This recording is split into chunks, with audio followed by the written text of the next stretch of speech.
Well, hello everyone, and thank you for tuning in to Dr. WTF. And we are going to have some call-ins. I know we're going to have some call-ins because people have told me that they're going to call in. So I'm just going to take a minute or two to introduce the show and the topic and talk a little bit about the Be the Cause mind map, which is a pathway to healing that I created many years ago. And what I have found using this particular mind map is that A, it shortens therapy time. B, it saves therapeutic money. C, it gets right to the cause. And D, it teaches you to think like a shrink so that you don't have to keep going to endless sessions of therapy and having your psychologist or your therapist or life coach continue to process your emotions because you will be the cause of doing that. So with that said, the topic for tonight, a very common topic that I see as a WTF or a recurring pattern with people who have been injured by their parents, is that they are not able to take in love. So are you able to take in love? And if not, why not? And we're going to talk about how parents set the bar, particularly the bar on love, and why it is that anything good that tries to come our way is automatically pushed away or not even consumed and allowed to be penetrated through our defense mechanisms. So we're going to talk a lot about defense mechanisms and childhood injuries and why parents set the bar, how all that works. So tune in, and this is a call-in show, and that call-in number is 323-524-2599. And just a little bit about the holidays. We're coming into the holidays. I know this is a hard time for many, especially around the topic of love. We, as human beings, we want to be loved. We want to love. And in an ideal world, we have people around us that are loving and empathic and are willing to play a better game of life with us. And this is something we're going to talk about too, who to surround yourself with, because not everyone is capable of empathy and not everyone is capable of a nourishing relationship, which many of you don't even know what that means. So to start with the mind map, let's get that up there and I can break it down for you so that you can see more clearly this pathway of healing that I created, predicated on the wounds of childhood, the wounds of childhood, which there are 5 of. There's physical abuse, there's verbal abuse, there's sexual abuse, there's neglect, both physical and emotional, and then there's control smothering. And so it's impossible to get out of childhood wound-free. It depends. Some people have more severe wounds. Other people are more fortunate and they have loving, kind parents. And so when we're wounded, we get reactions to our wounds. And these reactions can be very, very painful, both emotionally and physically. And as babies, we are not able to soothe ourselves. We are not able to regulate our emotions. And when we become dysregulated, it's painful when we don't have an outside source, namely our parents, to calm us down. And if wounds of childhood are so prominent and reactions are so painful, what we do is we tend to encode all of that into the fiber of our being and our negative core beliefs, which is panel 3, the encoding section. And in order to do the work, we have to discover what your negative core beliefs are so that we can begin to dismantle them so they don't become trigger points of chaos, defenses, and breakdowns. And so I'm going to be listening for your call because I know someone is very much wanting to connect and talk about this subject. So if you haven't yet received a PDF copy of my book, Be the Cause, Healing Human Disconnect, please write me or subscribe or check in for information, and you will either be downloaded a copy of this book and information and links to my YouTube and my webpage and blogs. There's so many great blogs. Don't forget to check out my blogs. And then there are 2 videos that we created in the past many years the most recent of which is the Mind Map Journey to Healing from Narcissistic Abuse with my life coach, Jitz Epstein, who is passionate about helping people to heal. And this is a sort of if you will, a deeper addressing of the childhood wounds, because it deals with the wounds of apathy, the wounds that lead to people feeling that they don't matter, that they're not lovable, and so on. And so this particular video is designed to help people recover from narcissistic abuse. The first video, which is video I did many years ago, which really beautifully breaks down the mind map, is called the 9-panel mind map journey to healing. If you would be so kind as to put that up there so people could see what it looks like. And it's $195. And I don't know if you have a picture of that. If you can post that, I'd appreciate it. The actually not the mind map, but the $195 Vimeo. It's not a video. You're not going to get anything in the mail. So obviously it comes with a book, and it comes with the 9-panel breakdown, which I host, and I describe all of the childhood wounds and the reactions and codings and so on. And now we're running a holiday special where you can get this video for $195 and an entire session with one of our sliding scale fee coaches or therapists. So please call, inquire about that. We're happy to send that to you. So we have a call. moving into the topic, do we have a call in? Yes, we do. I appreciate it. Thank you. Hello, you are on the couch with Dr. Judy. And what is your name, please? Hi, Dr. Judy. My name's Christine. I emailed you today. Wow. I'm calling from the East Coast of Canada. Thank you. And, Canadian. Okay. And what city are you in? I'm in New Brunswick.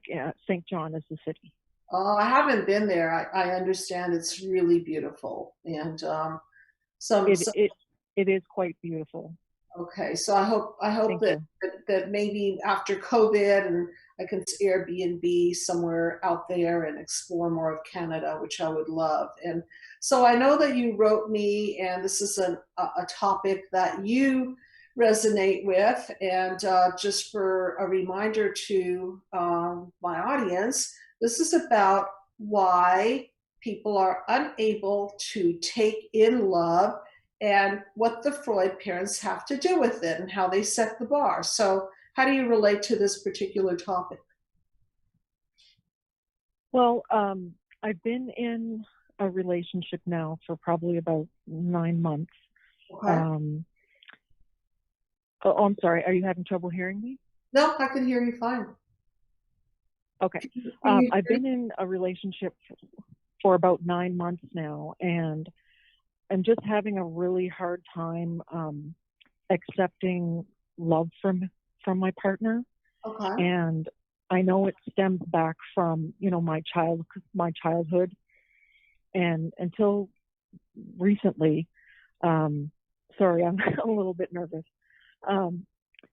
It's fine. I'll I came to realize. I'll help you out here. So I know, I just quickly, I used to have the worst stage fright in the world. That's a whole story. But I'm very thankful that I don't. Otherwise, I wouldn't be able to do this show. So I understand how you're feeling. And we're so thankful that you do what you do, because it's just been like really life-changing for me. Finally it feels like I'm talking, or have the opportunity to talk and learn from someone who actually gets it.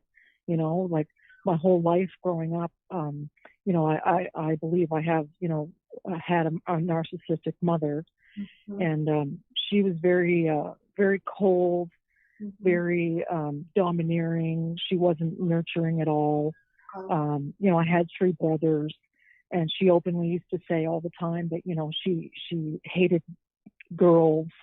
And, and I was the scapegoat, I guess you could say. Mm-hmm. And, nothing I did was ever good enough. So about a year ago, I just got out of a very toxic relationship with a narcissist. And, in my healing and just going back and trying to figure out, like, what the Freud, why did I allow myself to get into, a situation where I'd be like, demeaned and discarded and, Yes. all that goes with narcissistic abuse. But in realizing that and researching, I realized that my mom was, narcissistic. And I always knew she was different, but I didn't know, I couldn't put a name on it. Okay, so let's. I always felt there. I just wanted to take. I'm sorry. No problem. I wanted to take a moment to define what is a narcissistic mother, and also to get your take on the experience. And first of all, I have a lot of videos out there, effects of narcissistic mothers on their children, effects of narcissistic parents on their children, sibling rivalry, and how narcissism creates adversarial effects. Absolutely. And they're very wonderful videos. I've had a chance to watch many of them, and I found them to be very helpful and very eye-opening, and just helped me realize that, what I went through was not uncommon, that, it happens to a lot of people. And, I'm not alone. You're definitely not alone. It's not uncommon. And when people start getting it, then a light bulb goes off, and there's that aha experience of, wow, I didn't know that was what was going on. And now I have a vocabulary and a way to describe the system. And so the way I look at a narcissism is not so much as a label, it's more of a system gone wrong and the outcome of that system.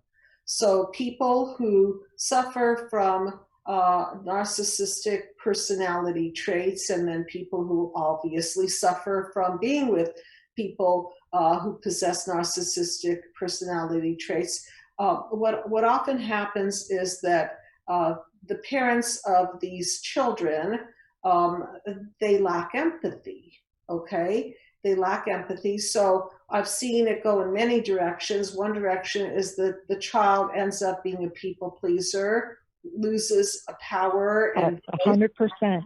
Right? I can relate to that 100%. Yeah. Relate to that. Yeah. And then the other is that they identify with the narcissistic parent, and they become quite narcissistic and entitled and spoiled, and act as if they too are the DNA strand, panel 3. That's a metaphor for the blueprint, and people sometimes blueprint right off. It's like the chip off the old block, as they say, okay?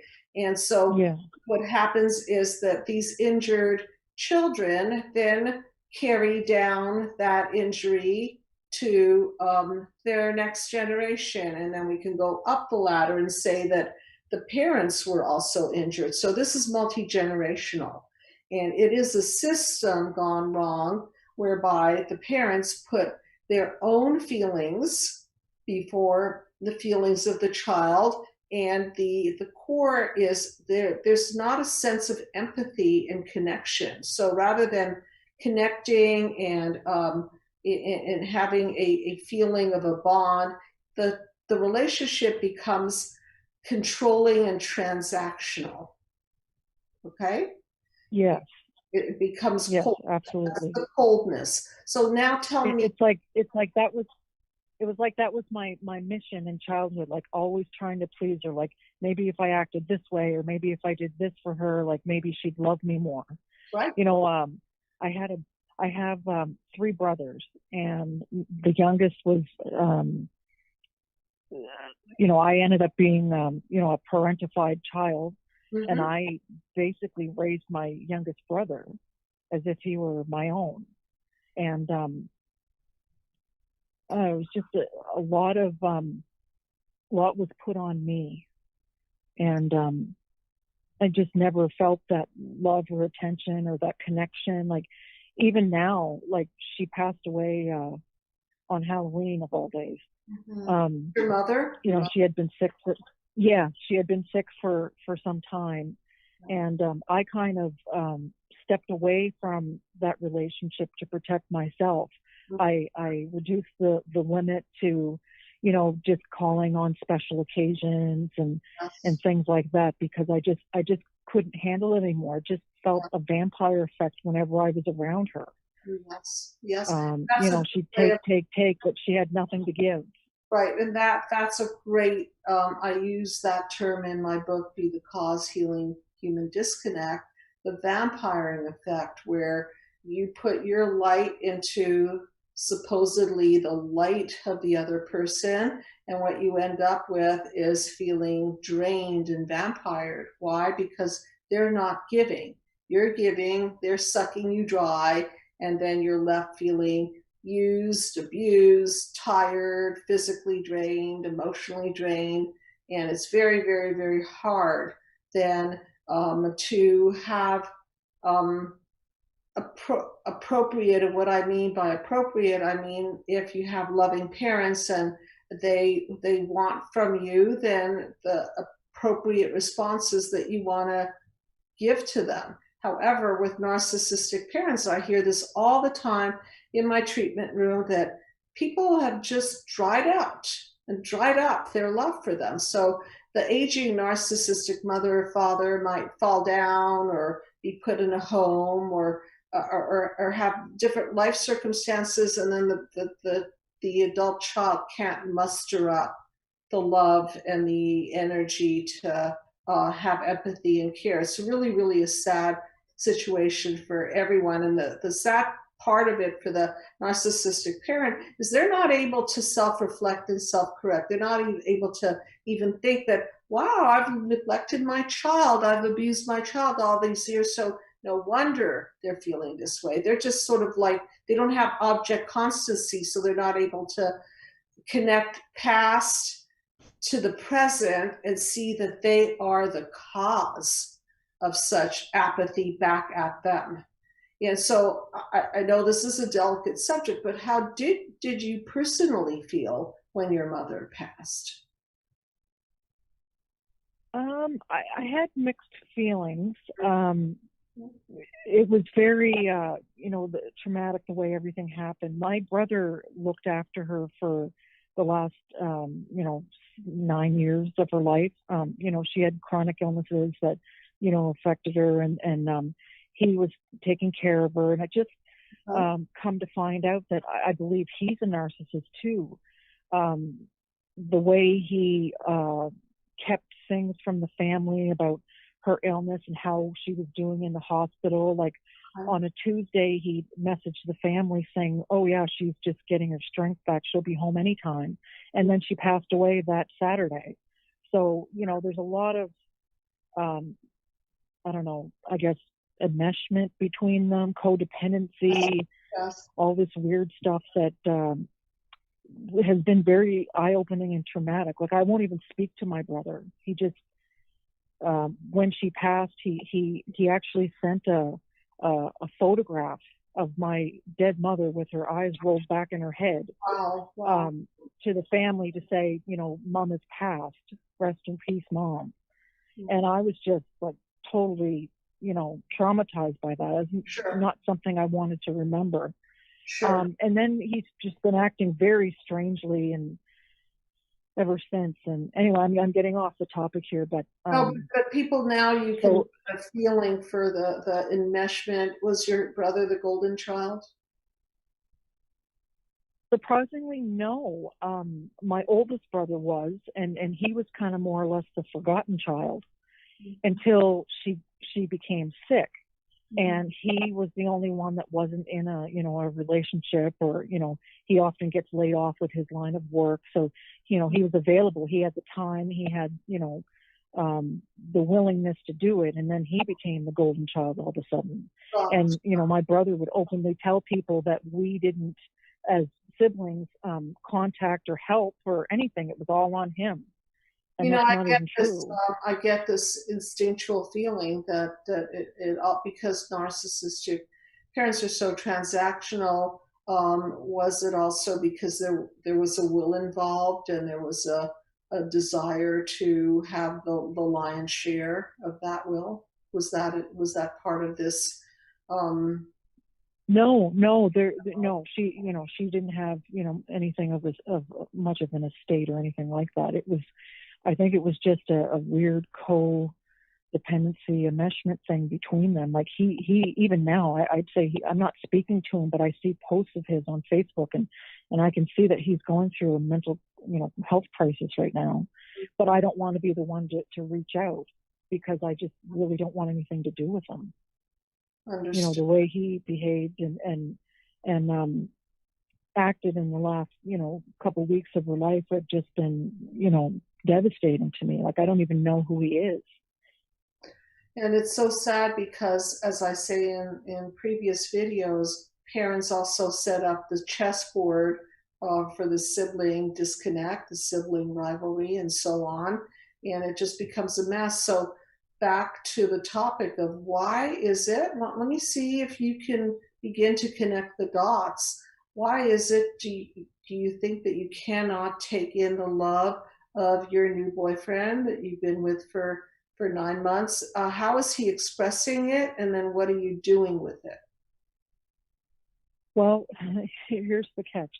Once I started healing and from my last, narcissistic relationship, I, thought I was doing the right things, like watching out for the red flags and he just seemed wonderful and he is kind and he's,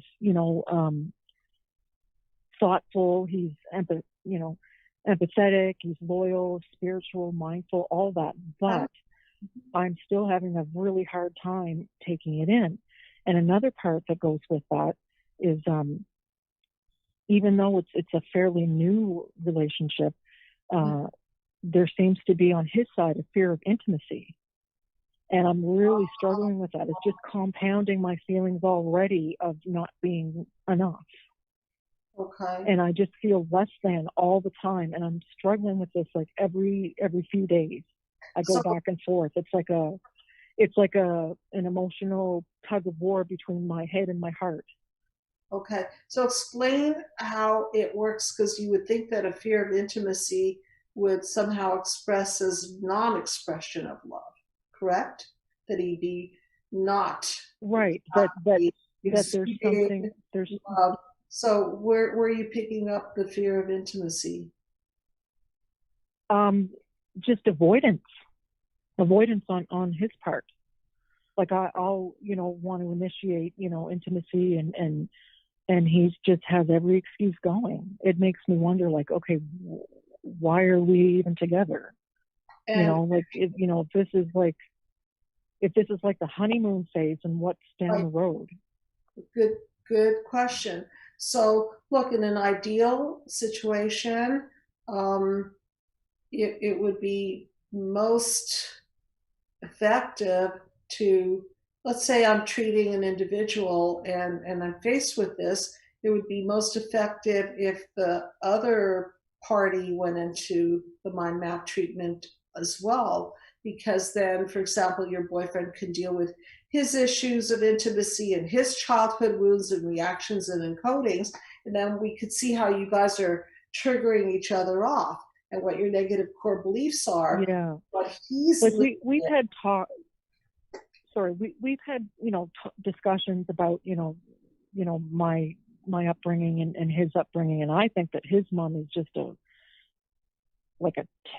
10 times worse narcissist, like with the gaslighting and everything. Like she, even to this day, she's still alive, and she just causes so much drama for him. And I just feel bad for him. Like he has to pull away from her too because it's just too much. What's sad? And I just wonder how that affects our relationship. I would bet that it severely does impact your relationship, as you're telling me. And one of the things that gets broken in these relationships with the narcissistic mothers, fathers, is trust. Okay, so the closer he gets to you, the more the fear factor goes up. The closer he bonds to you, the more his fear of being hurt increases. And so it is an approach and avoidance, and it's crazy making. It feels like gaslighting because you don't know whether he wants to come closer, run away, and actually probably both, right? He comes closer, he expresses his love, and then to make matters worse, you block the love, and then he doesn't feel that he's heard or understood. He doesn't feel like he's able to be the giver in the relationship, and you're pushing him away. And so you guys are kind of ping-ponging back and forth, right? You're canceling out all good. So exactly how it feels. Right? You never get it together for panel 7, which I call the paradigm shift or synergy, or the light, which is, I call it the 1 + 1 is greater than 2 phenomenon. So you plus him, rather than vampiring each other or pushing each other away and canceling each other out, you come together, you synergize, and as a result of a foundation of trust and goodwill, you create more than who you are individually. And that's what I mean by the light. The light is the end result. It's sort of like the, think about a magnifying glass and sunlight, right? If you put the magnifying glass to a piece of paper, you could burn it, right? But if you put the magnifying glass of your love to his love, it's expansive.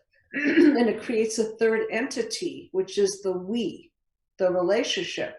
But since he didn't have a we with mom, or at least a healthy we, and you didn't have a healthy we with your mom or dad, or I don't know the full history, your family of origin, then you don't know how to play this better game of life called the synergistic way of life. It's almost as though panel 7 and 8 and 9 don't exist. It's off the charts. It's not, blind spot, not there. It feels like unreachable sometimes. Correct. So remember, trust has been broken, and then let's get to the parents set the bar thing. Okay, so how do parents set the bar? They set the bar by encoding in you negative core beliefs, such as, what do you think yours are? I think you mentioned a few of them. Go ahead. I'm unlovable. I'm unworthy. I don't deserve to be, happy in my life. Right. Okay. Those I think are the main ones. Okay, so these are negative, limiting core beliefs. So think about it as a sort of a psychological prison, if you will. Okay, so you're in this prison, and all that exists is this limited light. It's pretty dark in there, and in there is that you're not lovable, that you don't matter, that you'll never be enough, whatever you've got going in there. And that's what your parents injected into the fiber of your being, whether it be that they did it verbally or non-verbally, probably a combination of the both. But that's what you believe. This is who you believe you are and what you believe you deserve. So there's that limited bar. Okay. Now along comes your boyfriend, right? And he's trying to tell you something different. So the bar is here, and he's above the bar. He's saying, oh, you're great, you're beautiful, you're lovable. And you're going, huh? I don't believe you. That doesn't make sense, because you're not really resonating. You're not really paralleling the messages from your parents. So it's almost like you cannot ingest anything that he's saying because it's not familiar. It's not familial. Right. And it doesn't feel authentic. Right. And so in your world, you're thinking, wow, he's trying to fake it till he makes it. But then we've got this other complication. So if we're, so to speak, mind mapping him, we'd want to know what his childhood wounds are and how he's playing the approach avoidance game.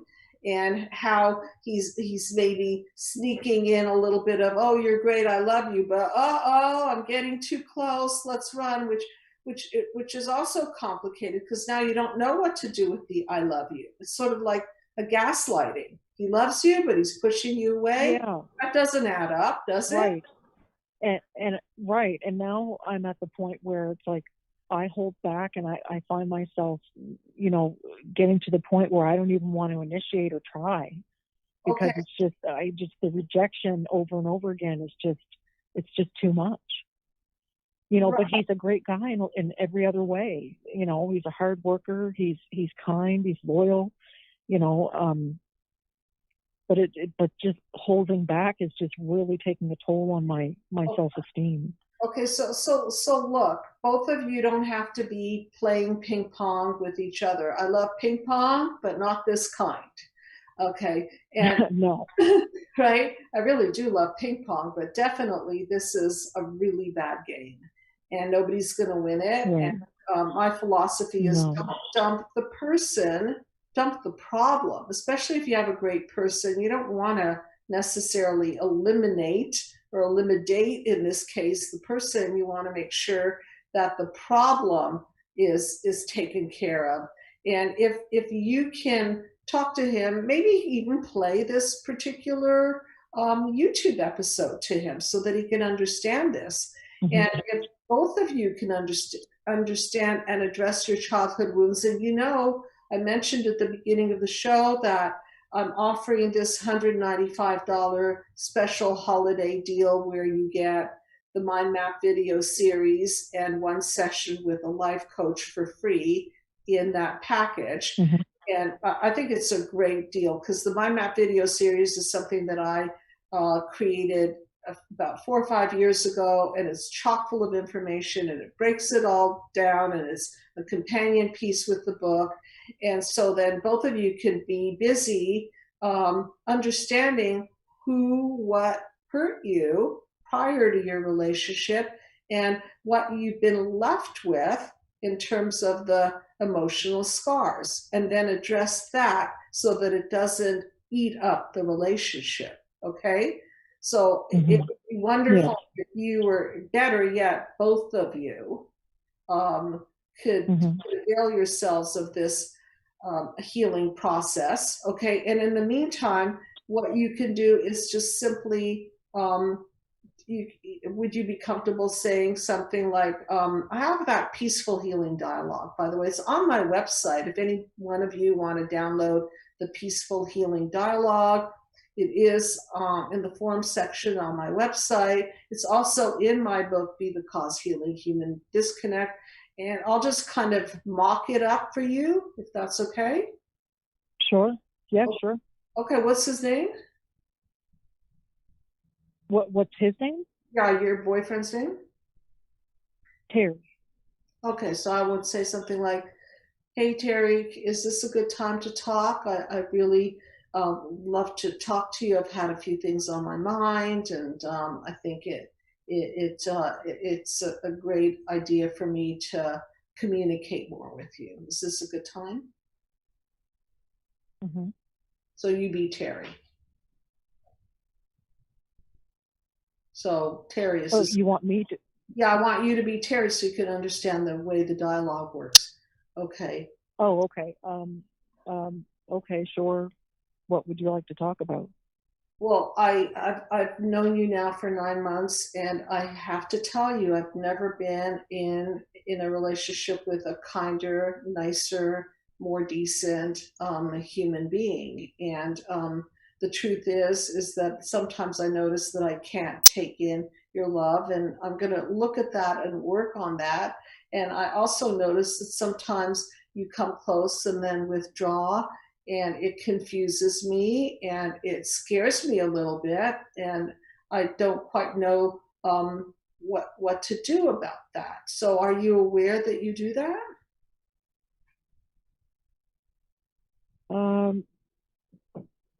See, it's hard to know what he's thinking, but I don't know how aware he is. I mean, he seems very self-aware. Okay. But I just, it's just such a touchy subject. Like he immediately goes into, oh no, you know, I of course I desire you. Okay, yeah, You know, this isn't about, this is about you and how, you know, you perceive things, and you know, but it's kind of like, just leaves me kind of shaking my head, like this can't be just all me. Okay, so I would give him a solid example. Terry, remember the other day when we were lying in bed and I put my arms around you and I felt really loving and close and you kind of turned your back to me? Do you remember that? I'm making it up, of course, because I don't know it. Do you remember that? Just yeah, yesterday. I remember. Right.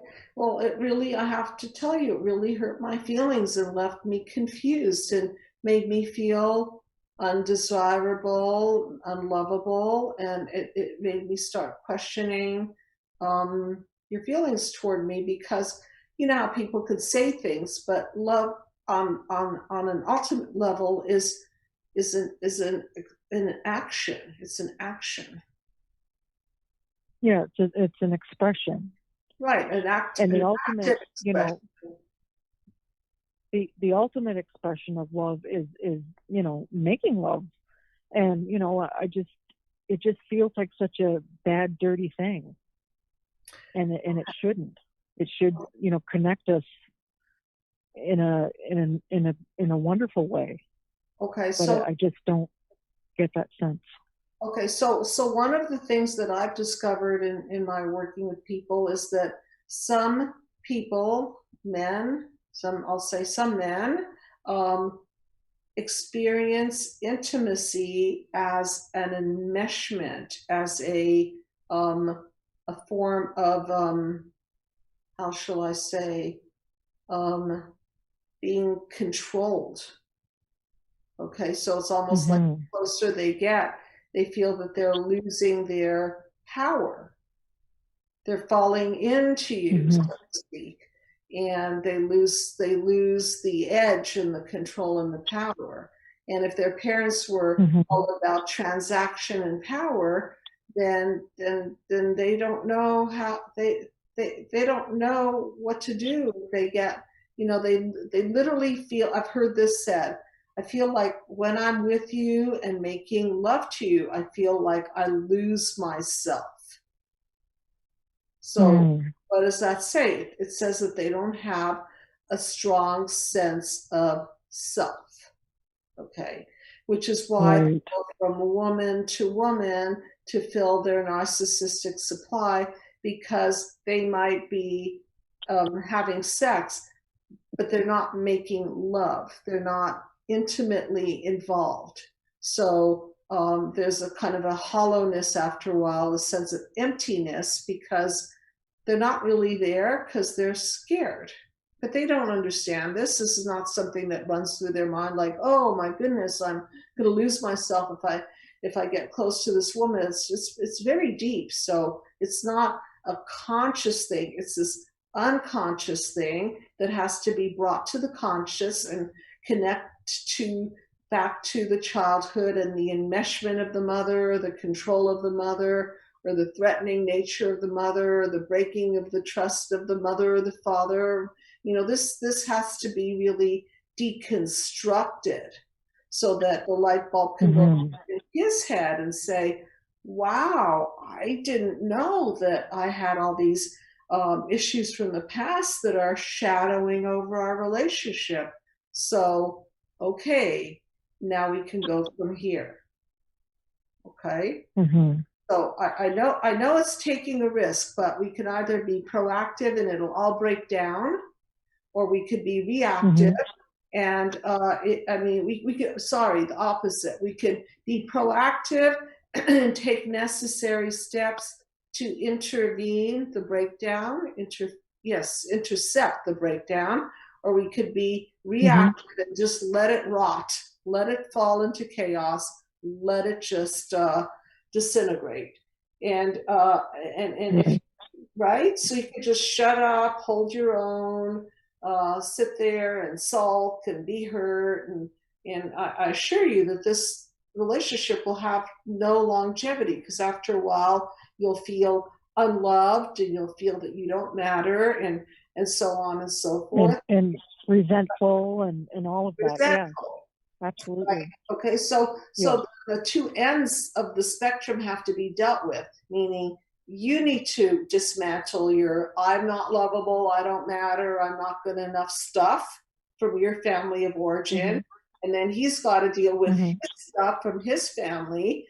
And so then you guys put it together and see what it looks like after some healing. Okay? Does that make sense? Yeah. Yeah. Okay, and please, please feel free to reach out to me, Psychological Healing Center. You can always email me at drjudy@psychologicalhealingcenter.com. That's DRJUDY at psychologicalhealingcenter.com. And for those of you who are challenged with it, it's a very sad thing, because we crave the love, but then we sabotage it. So do you have any thoughts or questions about this? No, I guess it's something that we have to deal with. I'm just at the point now where I'm almost afraid to bring it up. And I know that it needs to be done, but I don't know. It's just difficult for me to face another rejection. You know what I mean? Okay, so you don't have to face a rejection. You just speak from the heart and say, the truth is I'm dealing with my inability to take in love and I'm working on it, and give him some concrete examples that when you feel, and then download that Peaceful Healing Dialogue. Better yet, get that free PDF copy of my book. If you want a hard copy, you can always order it off of Amazon. And in it is also the Peaceful Healing Dialogue and an explanation of how and why to use it, mainly to avoid breaking the relationship. Okay, you don't want to break the relationship. You want to wake up the relationship. And right, I want it to enhance it and to bring it to its full potential. Right. And so sometimes you have to, this is really, really important. I really want you to hear this, that sometimes you have to break down the old system gone wrong to break through. Okay? Right. Because if you just let it go that on, makes sense. right, you've got to confront in a way that doesn't hurt the bond. And so I would, if I were you, download the Peaceful Healing Dialogue, or read it in my PDF or Amazon copy, and then even hold the copy. Who cares? Just hold it in your hands. Say, look, I want to talk to you. It's difficult for me, so I just want to make sure this, I have all the tools, all the communication tools. And then number one, ask to speak, permission, respect, and then tell them all the good stuff about the relationship. You want to make the sandwich, all the good, and then all the challenges that you're having, and end it with, there's so much good here. I really want both of us to address our issues so that we can clean up our past and have a much better opportunity to have a great relationship, which I know I'm wanting, and I'm assuming that you're wanting too. Okay, so you close with the strength and the optimism. Okay. Right? Okay. No, that makes a lot of sense. Okay. Yeah. And let me know how you're doing. Okay. And check in if you want more information, more help, and just update me, and don't let the relationship rot. It's too easy to not speak up, because remember, your mom left you voiceless. That's part of it. So exercise your voice. You don't have to yell and scream. Just exercise your voice, self-express. And if you can't hear it, then you're not going to have much to work with in the future. So might as well not invest in something that's not going to grow for you. Okay. Right. And I guess it's more about somebody like an enlightened witness explaining that to me, and it just it makes a lot of sense. And you know, and I thank you so much for taking my call and Yeah, listening and offering some guidance.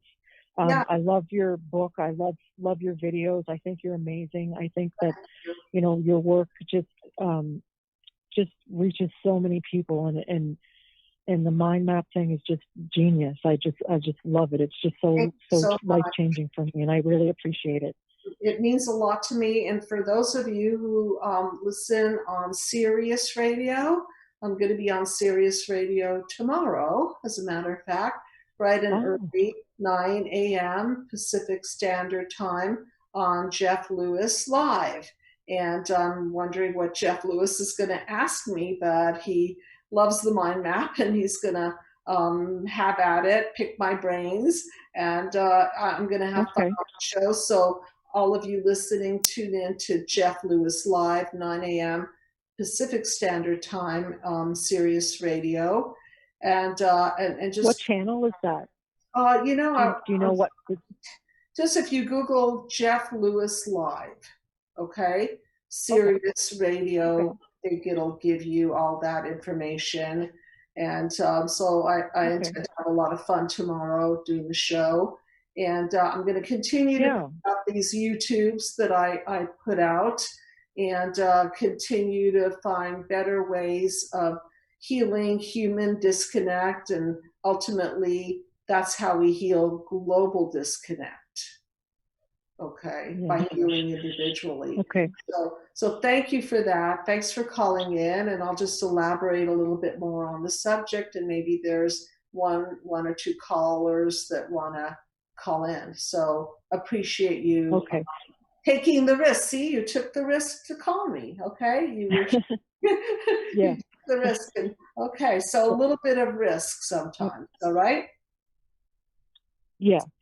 Okay, thank you so much, and I'll keep in touch. Thank you. Okay. Thank you. Bye-bye. Good night. Bye. Okay, so I want to elaborate a little bit more if anybody else wants to call in and relate to this topic. It's always great for me to apply it directly to we have your another life. call in, actually. Oh, okay. Let's continue. Hi, you are on the couch, and what is your name, please? Hi, Dr. Judy. My name's Dan. Hi, Dan. How are you? Nice to hear your voice. And where are you calling from? Oh, like the previous caller, I'm also calling from Canada, but I'm calling from Toronto, Ontario. Okay, I've been there. Great city, and I haven't been there for a long time. Is it really bad with the COVID there, or is it less of a thing? Yeah, we're stuck at home. We've been stuck at home for the better part of, since March, but our case numbers have kind of got bad around our Canadian Thanksgiving, which was in mid-October. Mm-hmm. And now we are finishing our third week of like it's called a lockdown, but we're encouraged to just stay at home. And it looks like, our numbers, sorry? Yeah, as are we. We're encouraged to stay at home. Right. Yeah. So it looks like, we're going to be, spending the holidays, like just my wife and I at our home. We're not going to be seeing extended family, anything like that. I see. And it's looking like this lockdown we're in is going to be extended into sometime in January, because the numbers have not gone down, but it gave us an excuse to put out nicer Christmas lights this year and do some stuff around the house now that it started to snow and it's a little cold. And I miss we're just making the most of our. I grew up in Montreal, so I miss all that beauty and the weather change. Yeah. So tell me what brought you to this particular topic. What's going on in your life that has you limited in allowing love in? Well, I would say that, I still obviously have my limitations, but am I able to take love in? Yeah. I'm learning how to. Okay. Now, how have the parents set the bar? Yeah. I'm 37 years old, and it was just after my 36th birthday last year when I woke up to the fact that my mother is a narcissist, my father is, codependent, enabler. He makes excuses for all my mother's actions. Okay. And growing up, I'm an only child as well. My father was a commercial airline pilot when I was a kid. So, he was gone. He was at home part time. Half the time I would say, in the best of months, like he would be flying for 5 days, be home for 2 or 3, and be flying for 4. So, it was my mother and I at home, all the time. And I was, thrust into the role of having to be my mother's emotional caretaker, and always having to be concerned about making sure my mother was okay. So, that was kind of me in childhood. But as I got older, I was the golden child as a kid. Like, I was the absolute golden child. But as I became older, I became more and more the scapegoat as I started to try to assert my own independence. And it was, after I woke up to what was really going on, it was it was about 5 years ago where I kind of started on my journey to where I am now, changing careers. I met my wife around that point in time, and she comes from a very well-adjusted family. So seeing going to family gatherings and being like mystified as to why there was no tension, like why I'm not walking on eggshells. Right. Oh my goodness, what a difference. Okay, so sorry. Yeah, continue. No, I was just saying that there was a, parentified child means that your energy is flowing to your mother. And remember, I talked about the system gone wrong, that it should be the other way around, that she's supposed to be flowing her love to you. She's supposed to be parenting you, not vice versa. Okay, so can you, absolutely, right? So can you see how that would limit? So in other words, let's try to kind of look at that concept. So whenever your mother might have signaled love, it might have also been a signal for you to take care of her. Does that? Oh, absolutely. Yeah. Right? So I mean, that happened consistently in life. Okay, so it's like a bad signal. All right, so she signals you some loving signals, and then boom, now you're caretaking her, and you're the parentified child, and your father's gone, and he's not balancing the system at all. So now suddenly you're like a little husband, right? Yep. Okay, so now your wife, who's in a more balanced, coming from a more balanced family, she's signaling love to you. And so the limiting the limiting bar would theoretically and maybe actually do what to you?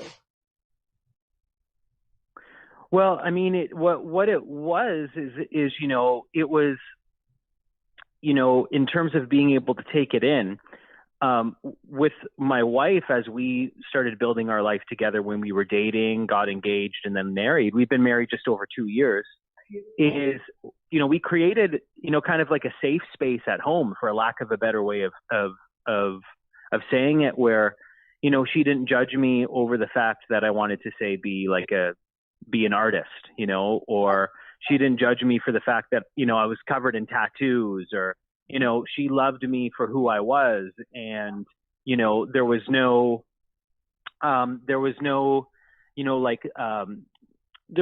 say, transactional nature of receiving love that existed within, my family of origin. Because, especially when I finished university, my mother, wanted me to work in corporate advertising sales and to be like a sales executive, because that was a job that looked prestigious because it was a 6-figure type job, and Sure. I would have had, the nice designer suits and all that. And to her, I was then her reflection to the world that she was a successful mother because look at how rich her son was.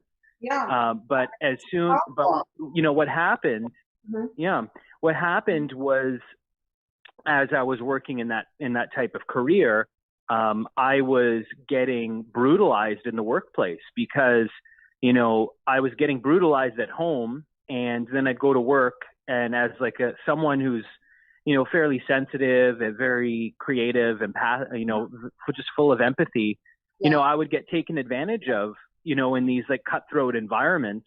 And when I would go to my family and say, look, I can't do this sort of career, I would just be told, well, you can't succeed because you're lazy. You can't succeed because you don't work hard enough. And, so it was tough.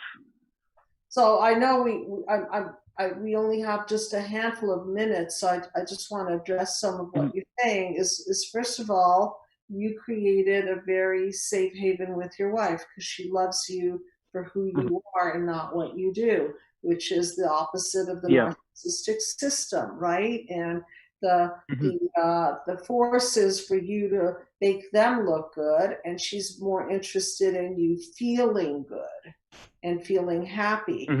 Where the parents set the bar, which you're now addressing because you're learning, is that the feeling was always that the feelings flow only one way, and your wife and you are creating a different system where the feelings flow both ways, you toward her and her toward you, which is that synergy that I was talking about, the panel 7.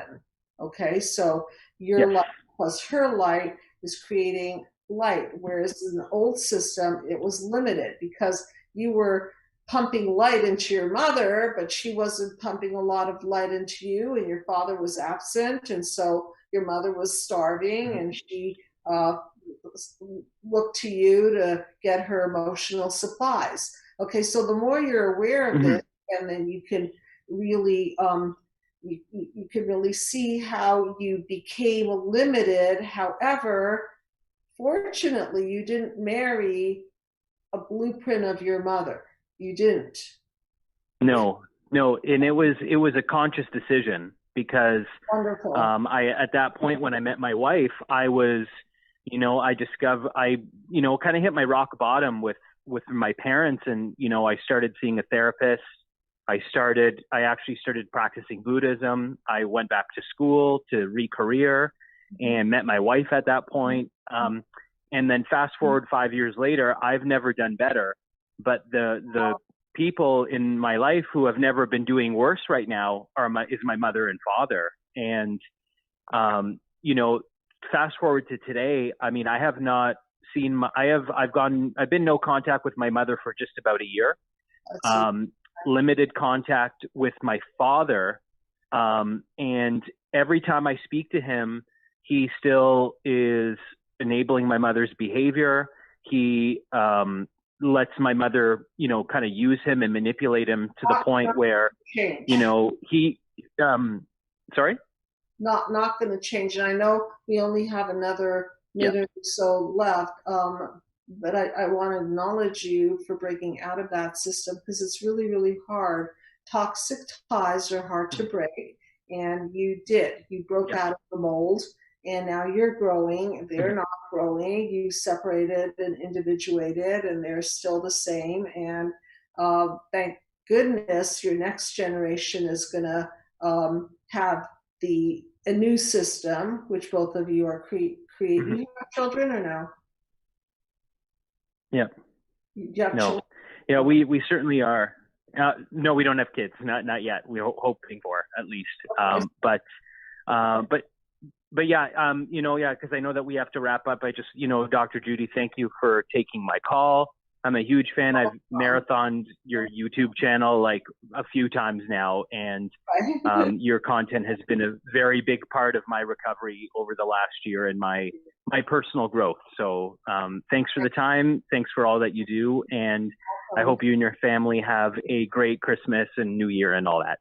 Thank you very, very much. Same to you and my audience. And really appreciate you calling in. So I just want to end with the message to everybody, because I'm going to do a rerun next year. And then I know we're heading into the holidays. And the message is that when we put our energy into revealing the darkness of our past, we really can morph out of that and recode into health. And the first step is being willing to go back to the cause, because no matter how many behavioral changes you make, how many cognitive changes you make, if you don't address the pain at the inception point, then you're just going to be managing your thoughts and your cognitions, which is a big job. So I invite you all to delve into the past. You don't have to marinate there, but just don't avoid that panel 1, childhood wounds. And there is a real pathway to going from the past, deconstructing all of the old, and then shifting out of it. And I want to wish everybody a very, very healthy, happy holiday season, happy Hanukkah, Merry Christmas, and all the other holidays. And please be really safe. Follow those stay-at-home orders, because on top of psychological pain, we don't need to have to suffer any more than we already are bearing in our lives. So thank you very much, everyone, for tuning in, and have a wonderful holiday. Good night.